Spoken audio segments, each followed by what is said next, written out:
আসসালামু আলাইকুম। ঈদের মতো বড় একটি উৎসবে সেমাই রান্না করা হয় না এই রকম বাড়ি খুব কমই খুঁজে পাবেন।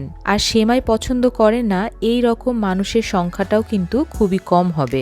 আজকে আপনাদের সাথে সেমাইয়ের রেসিপি শেয়ার করব, তার মধ্যে একটি যেটি আমি সবসময় বাড়িতে করে থাকি, আর সেই সাথে চেষ্টা থাকবে আরেকটা অতিরিক্ত উপকরণ ব্যবহার করে সেমাইটাকে আরও একটু মজাদার করে তোলার। চলুন তাহলে আজকে সেমাই রান্না করি।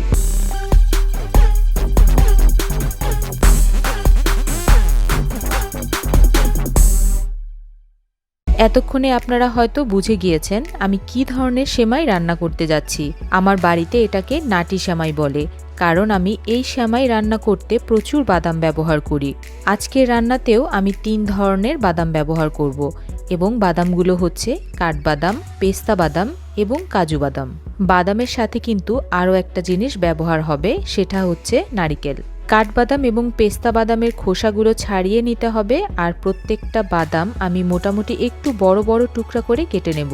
বাদামগুলি খুব বেশি কুচি কুচি করব না, যাতে খাবার সময় খুব ভালোভাবে মুখে লাগে। আর যে নারিকেলগুলো ব্যবহার করব, সেই নারিকেলগুলো একইভাবে খুব ছোট ছোট টুকরা করে নেব। বাদামের পরিমাণগুলো বলছি না, কারণ আপনারা চাইলে এই বাদামটা আপনাদের পছন্দ মতো কম বেশি করে নিতে পারবেন। তবে 200 গ্রাম সেমাই রান্না করতে আমি প্রায় 300 গ্রামের মতো বাদাম ব্যবহার করে থাকি। সেমাইটাকে আজকে একটু ভিন্নভাবে পরিবেশন এবং সেই সাথে স্বাদ আরেকটু বাড়ানোর জন্য আমি আজকে ক্রিম চিজ ব্যবহার করব। ক্রিম চিজ বানানো কিন্তু খুবই সহজ। 2 লিটার দুধের ছানা কেটে নিয়েছি। ছানা একটি ব্লেন্ডারের জগে নিয়ে সামান্য ছানা কাটার পানি ব্যবহার করব এবং খুব ভালোভাবে ব্লেন্ড করে নিলেই ক্রিম চিজ তৈরি হয়ে যাবে।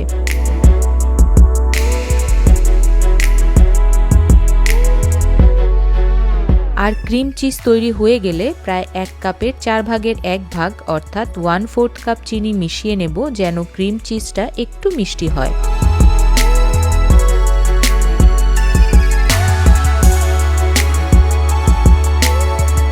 আজকে রান্নার জন্য আমি ACI পিওরের 1 প্যাকেট সেমাই ব্যবহার করব। 1 প্যাকেটে 200 গ্রামের মতো সেমাই রয়েছে।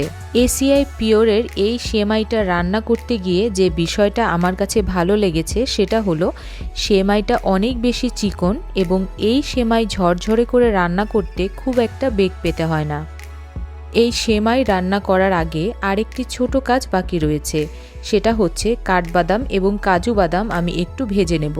এজন্য কড়াইতে আমি 2 টেবিল চামচ ঘি নিয়ে নেব, তবে আপনারা সয়াবিন তেল ব্যবহার করতে পারবেন।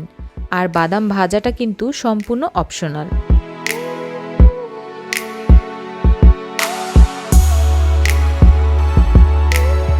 সেমাই রান্না করার জন্য এবার একই কড়াইতে আমি 100 গ্রাম ঘি নিয়ে নিচ্ছি। এখানেও আপনারা ঘিয়ের পরিবর্তে তেল ব্যবহার করতে পারবেন। ঘিটা সামান্য গরম হয়ে আসলে সেমাইগুলো দিয়ে দিব এবং হালকা ভেজে নেব।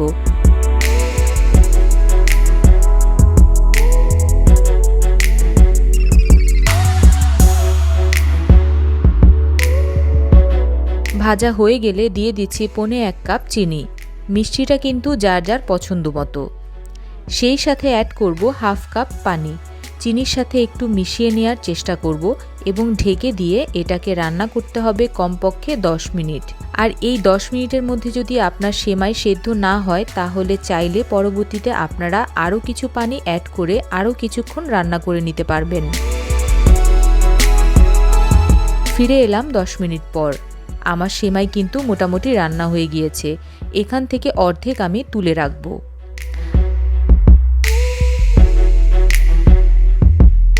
আর বাকি অর্ধেক আমি আরও একটু বেশি নরম করে রান্না করব, এই জন্য এর মধ্যে অ্যাড করব প্রায় 1/2 কাপ দুধ। এখানে আমি গুঁড়ো দুধ ব্যবহার করছি, অর্থাৎ 1/2 কাপ পানির মধ্যে প্রায় 3 টেবিল চামচ গুঁড়ো দুধ গুলিয়ে নিয়েছি। দুধ দেয়া হয়ে গেলে ঢেকে অপেক্ষা করব দুধগুলো টেনে আসা পর্যন্ত। ফিরে এলাম আরও 5 মিনিট পর। এটাও হয়ে গিয়েছে। এখন চুলা বন্ধ করে দেব। এবার বাদাম মেশানোর পালা। পছন্দ মতো বাদাম এবং নারিকেল মিশিয়ে কিছুক্ষণ ঠান্ডা হতে দেব, তারপর দেখাচ্ছি কি করতে হবে।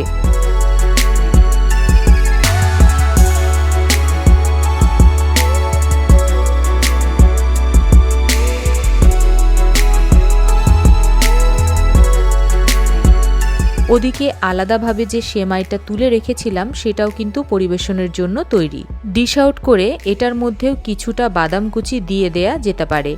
দেখতে খারাপ লাগবে না, খেতেও খারাপ লাগবে না।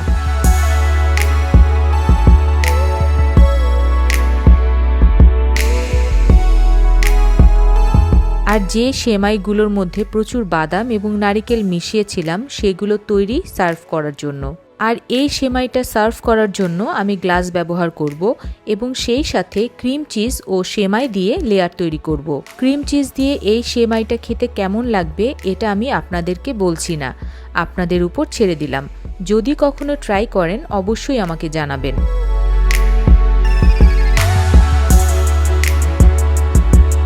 এই ছিল আমার আজকের রেসিপি। আবারও দেখা হচ্ছে পরবর্তী রেসিপিতে।